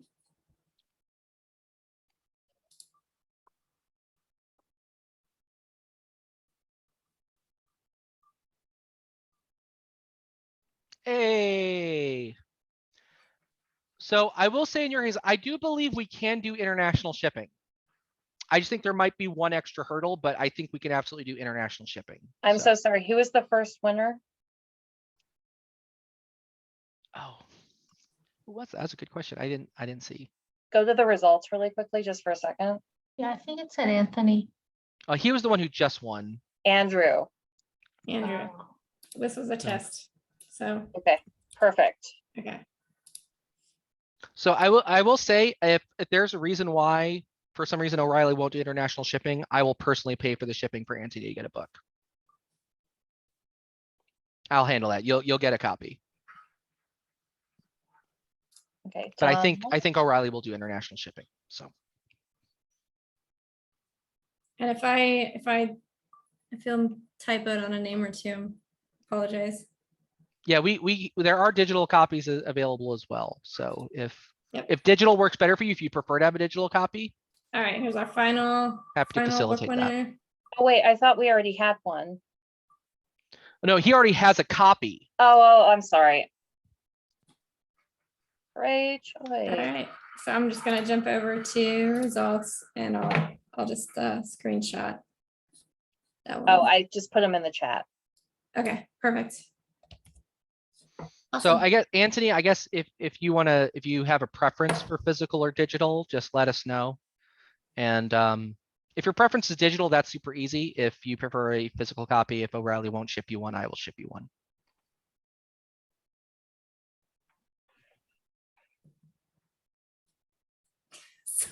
Sorry, Jennifer, I should have cleared that out. I feel like I've teased you with Next that now. time. Well, we've got 12 minutes left.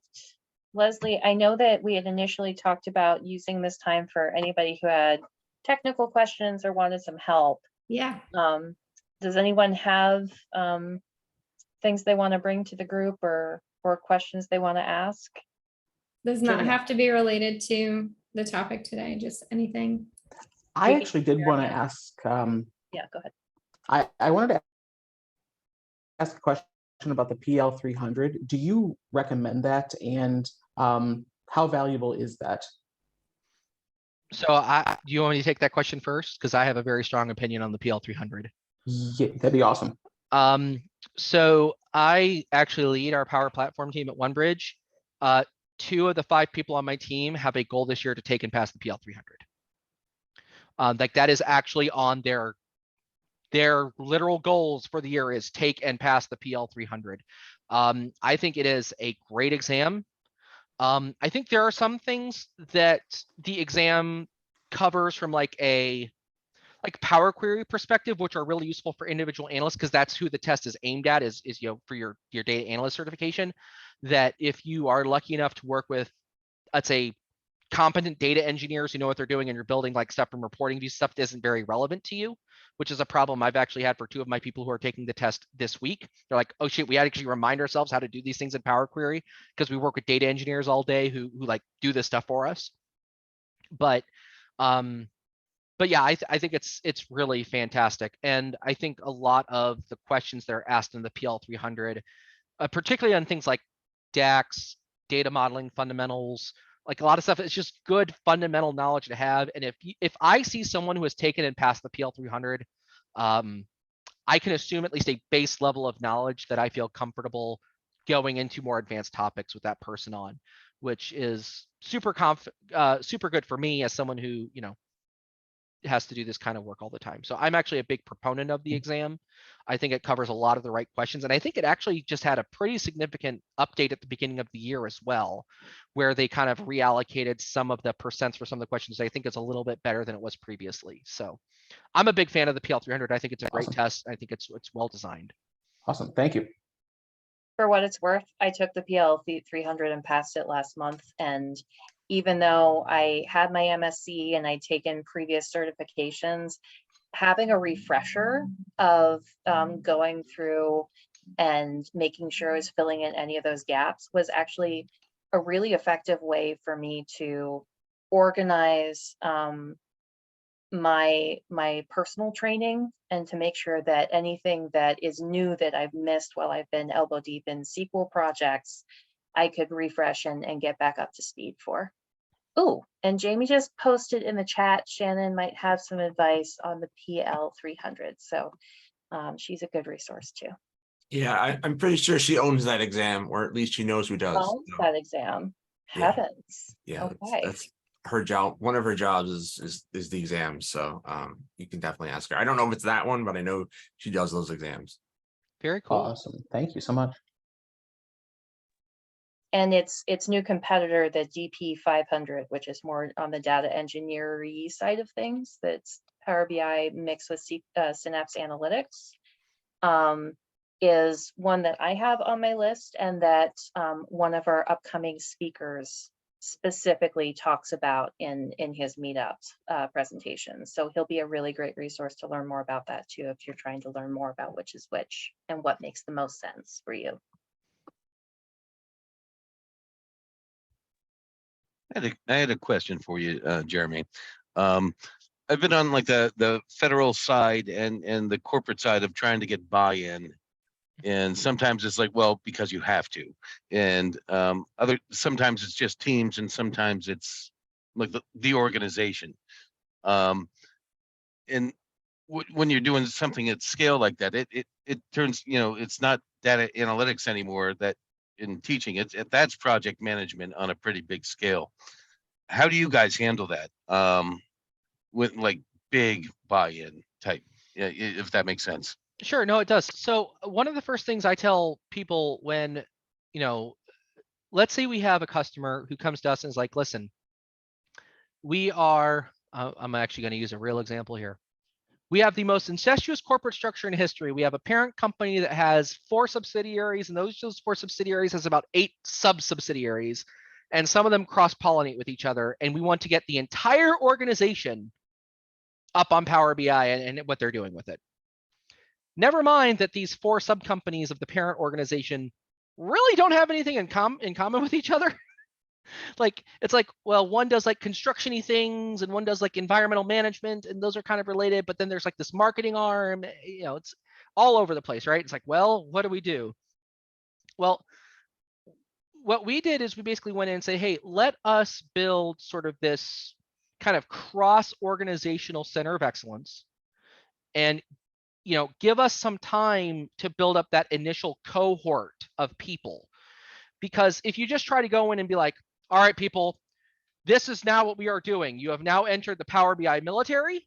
You are now in boot camp.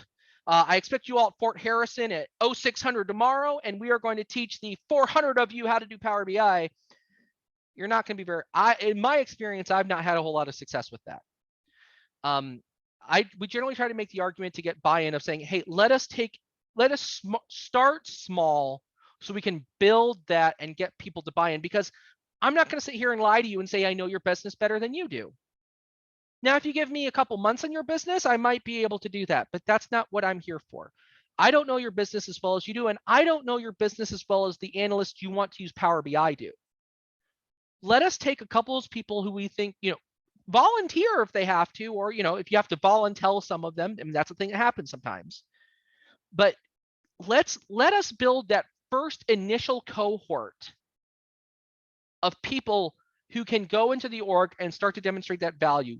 Give us some time to do that value demonstration and get that buy-in. Because if you just expected us to do a boot camp style, I mean, we can do that, but people are going to feel like it's this top-down forced approach, and you're going to have a lot of people feel resentful about it, as opposed to, you know, this kind of more bottom-up, build that initial cohort, maybe that first center of excellence view that gets people excited across the org, and then allows people to kind of step up to other people in the org, and you kind of build that from the ground up. I've always found for this type of BI implementation, if we can do bottom up instead of top down, we have a lot more success in the long run. Now, if you have to do top down and you have to do these bootcamp things, you have to have good materials.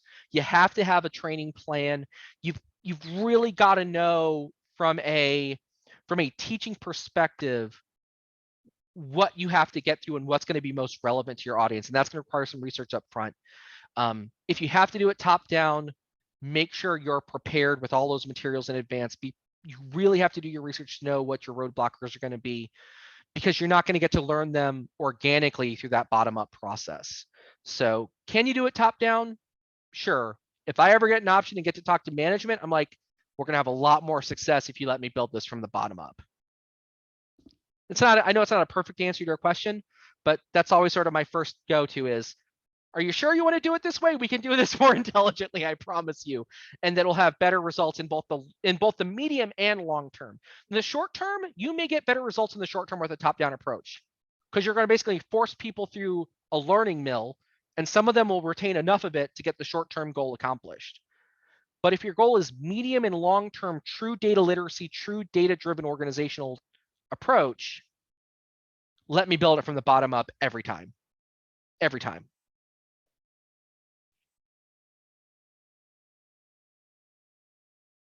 So I apologize if that's not a super satisfying answer.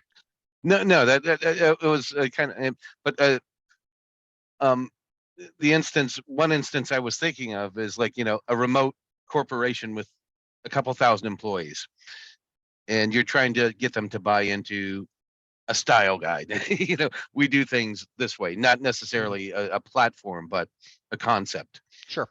And even if you have buy-in, that's really tough to do. Just to stay on top of everything, you know. And I'm thinking of like specifically of like, okay, there's a monthly business report, and it has 8 sections, and it's 300 pages, and there are 10 people per section putting visualizations in there.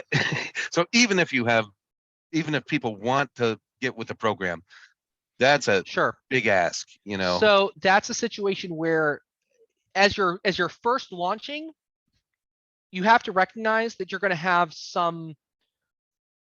what I'll call some ugliness in that process, right? There's going to be some of that stuff that's going to be like, well, we threw the spam against the wall, and not everyone did it the same way, but we got people excited.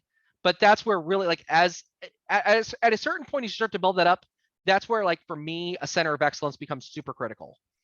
And it doesn't have to be it doesn't have to be a unilateral COE, but it can be quite federated, where there's some overlapping guidelines in place, like things like style guides saying, hey, the style guide comes from the center of excellence, and we give it off to each like separate group, and they know generally how things should look. You know, we have our marketing colors and our hex codes from marketing. We have general guidance on like, hey, when we're doing this type of thing, we should be using these types of visualizations. You know, a center of excellence doesn't have to come in and be this super top-down hammer.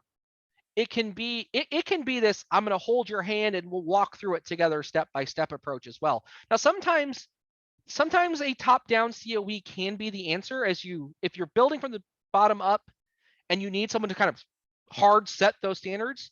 Having a COE come in and do that can work okay.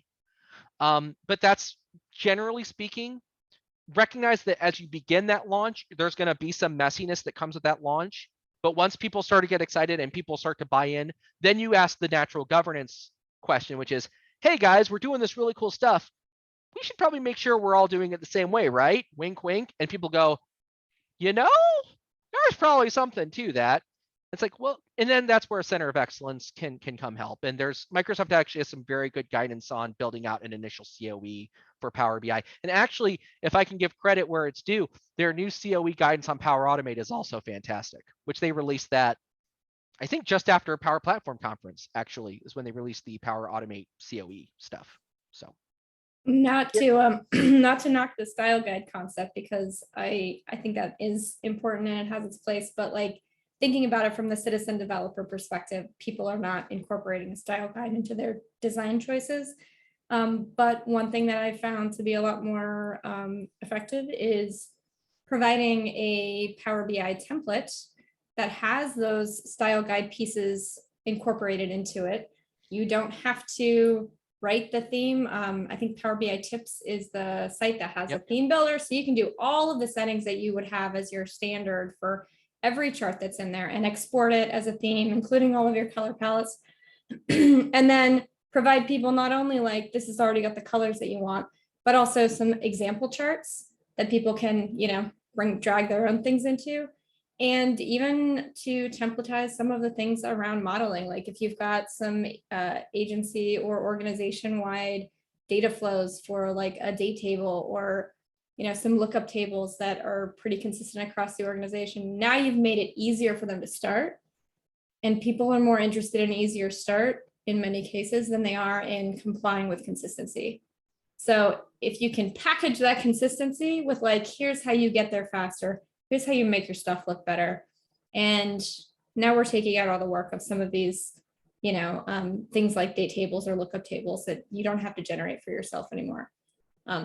It's still universal adoption is never a thing, but if you're saving people effort, it's a little bit easier to get some of that consistency across. that is a great call. A good PBIT with a good theme behind it Mhm. can really be an awesome accelerator. It really can. And then actually, like in terms of like date and time dimensions, one of the things I always do in all my PBITs is I actually steal Radicad's M script for date and time dimensions, and I put them in every single PBIT I build, because both of those dimensions are fantastic, and I don't need to know a damn thing about how he did all the work to construct the M. I can literally copy and paste it. Yeah. I will say I learned a lot about We M do though reading his similar, code. but So. from a data flow perspective, so someone can bring it into a report they've already built, and yeah, make life easier for people, and they will be much more cooperative. If you build it, they will come. We are at 8:03, so I think we've reached a natural stopping point, unless there are any like deeply pressing questions, guys. And seeing none, I just want to take a moment to thank Jeremy again for a spectacular presentation. I Thank enjoyed you. this so much, and I can tell from the chat that everyone else did too. I will be doing my level best to turn this recording into a YouTube something or other. So once we figure out how to do that, I mean, unless Jeremy, you have the option to nix that if you don't want it. I don't know. Now I'm scared. Oh, no. I don't know that I want my words permanently on the record. I mean, I know it's already being recorded, so that's whatever. Well, we can touch base after this. We're not going to post anything that you don't want us to post, I promise. Sure. Yeah. But It yeah, will be the first YouTube video on the Power BI DC channel, so there's not a large audience there. No pressure or anything. I mean, I think there's 3 people looking at that channel right now. Until later. So anyway, okay. I hope you'll come back and hang out with us again soon. Yeah. And for our attendees, I hope we'll see you next month. A lot of good, exciting new things to learn. Yeah, absolutely. Thank you so much, Jeremy. I really appreciate you. No joining. problem. Good night, everybody, and go Thank you, guys. Pacers. Thank you. Thank you. Bye. Thank you very much.